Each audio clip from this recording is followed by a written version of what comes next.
Prezados inscritos, pergunto a vocês quem são os fascistas. Vou explicar para vocês durante esse vídeo e no final vocês vão descobrir. Meus amigos, as portas do inferno estão abertas para nós. A esquerda voltou ao poder e não dá mais tempo de tentar mudar mais nada, não dá tempo de fazer nada mais. Com votos inauditáveis, pouca coisa se pode fazer. Os ministros que contaram os votos, eles fizeram campanha para a esquerda muito antes das eleições, o tempo todo, foram no Congresso, convenceram todo mundo que os votos, que as urnas eram seguras. O ministro Barroso, ele chegou a dizer que as eleições não se ganha, se toma. Uma brincadeira, mas ele disse.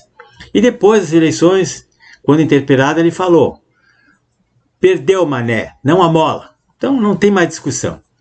Então, meus amigos, teremos agora 4 anos de volta ao passado, com aumento de impostos, aumento do preço da gasolina, do óleo diesel, inflação, tudo mais caro, comida mais cara, desemprego. E é com a dor que a gente aprende, e nós vamos aprender, o povo vai aprender. O que nós podemos fazer agora?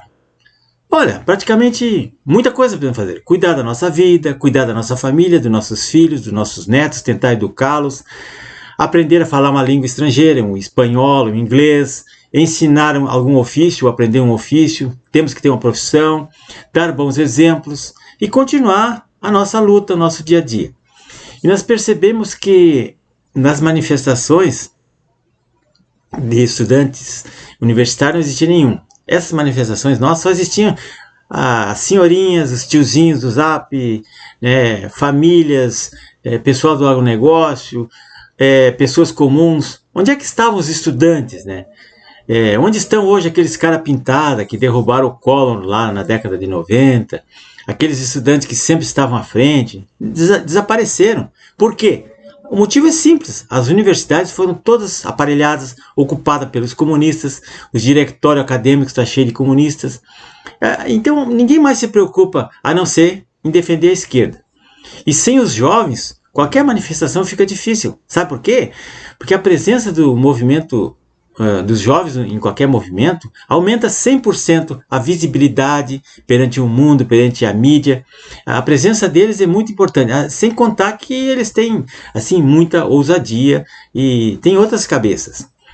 Veja o caso do Partido Comunista Chinês, que reprimiu à bala as manifestações dos jovens pela democracia em 1989 lá na China. Tem um documentário jornalístico que eu vou deixar aqui na descrição para vocês verem. É um documentário rapidinho, foi feito, eu acho que é um Globo Repórter, eu creio.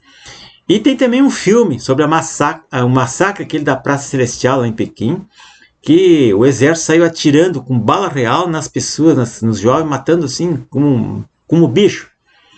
E depois desse evento aí, o regime do Partido Comunista Chinês ficou muito mais autoritário. Fecharam a censura, a imprensa, a internet, suprimir as liberdades individuais, o controle social, proibição de todo e qualquer movimento pró-democracia, criaram campos de concentração, que o Lula chama de campos de reeducação, para reeducar as pessoas.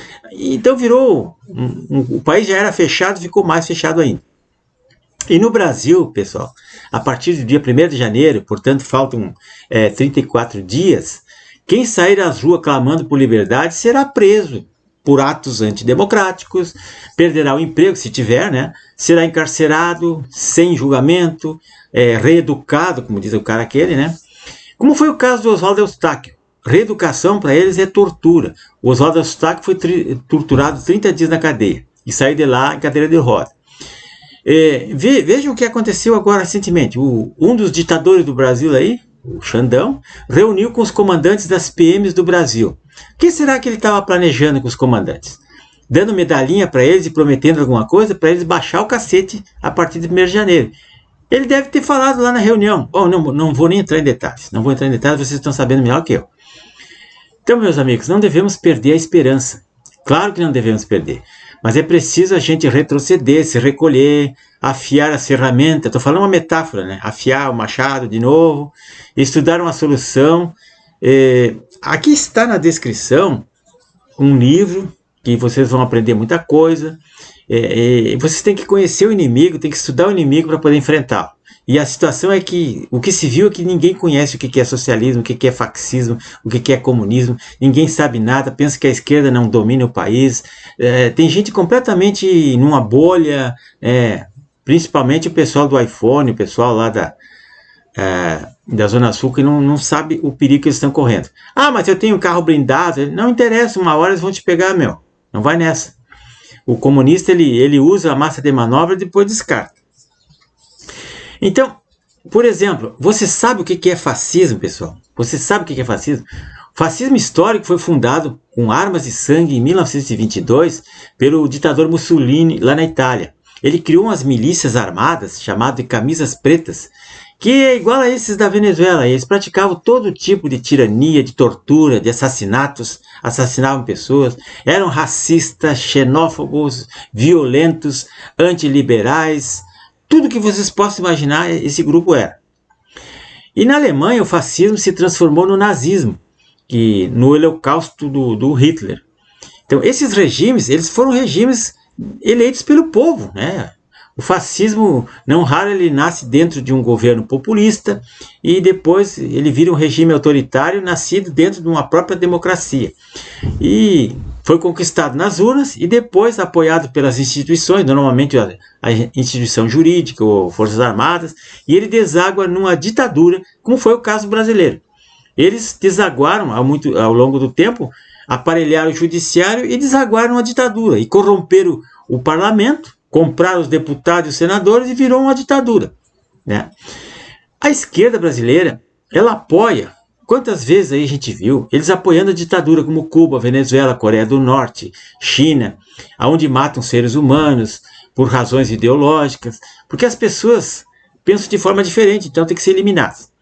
E isso é fazer apologia ao método fascista, violento, onde os governos populistas eleitos pelo povo, como foi na Venezuela, é eleito democraticamente, mas se tornam fascistas no método de imposição para se manter no poder. Eles ameaçam as pessoas para se manter eternamente no poder. E é o que acontece nesses regimes aí. Cuba já está há 60 e tantos anos a ditadura no poder, só tem um partido, eleições, ela é de fachada, eleição um candidato só, único, né? Só para cumprir cartão.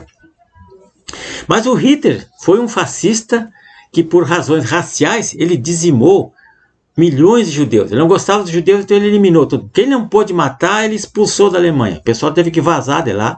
Então ele limpou, tirou todo mundo de lá. O Maduro é um fascista porque está matando as pessoas que são contrárias à ideologia dele.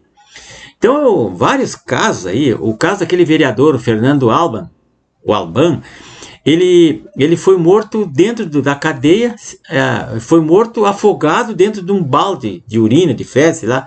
Então, aí disseram na ONU, não, ele se suicidou, ele estava sozinho na cela. Claro, se suicidou, enfiou a cabeça dentro de um balde, só na cabeça de gente doente mesmo.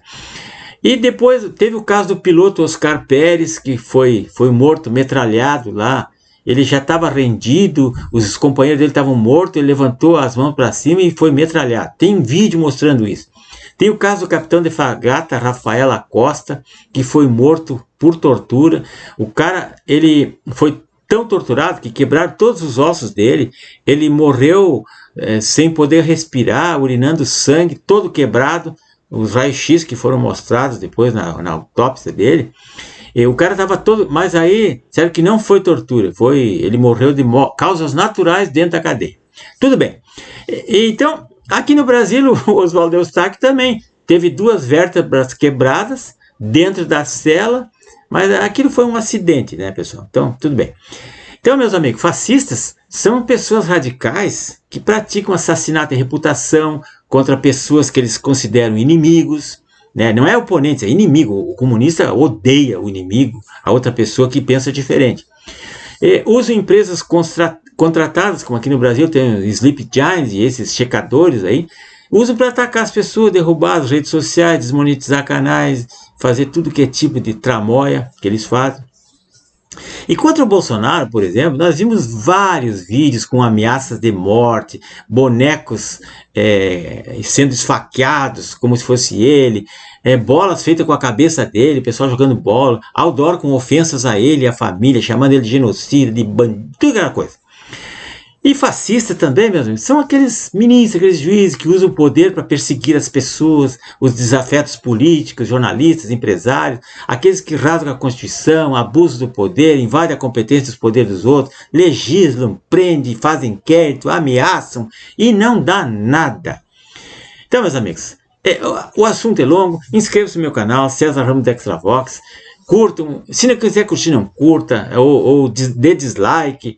É importante que vocês visualizem e vejam as indicações de livros e vídeos aqui. Não precisa curtir se não quiser, se tem medo de compartilhar, não compartilha, não tem problema. O importante é que vocês vejam isso, que isso é muito importante. Eu tenho 700 vídeos ali no meu canal, César Ramos da Extravox, para todo mundo ver. Vou deixar então o livro Como Funciona o Fascismo, de Jason Stanley, da LPM, aqui na descrição. Tem no Google de graça, se quem quiser baixar ou comprar. E reportagem jornalística do massacre da Paz Celestial na China em 1989. Vocês vão ficar horrorizados. O exército metralhando e matando as pessoas na rua, e o PCC chinês proibiu os hospitais de atenderem as pessoas feridas, as ambulâncias eram metralhadas para não chegar no hospital com os feridos. Muita barbaridade que o mundo não ficou sabendo, ninguém ficou sabendo. Mas a situação é essa, meus amigos. Que Deus nos ajude e vamos em frente. Até amanhã, pessoal.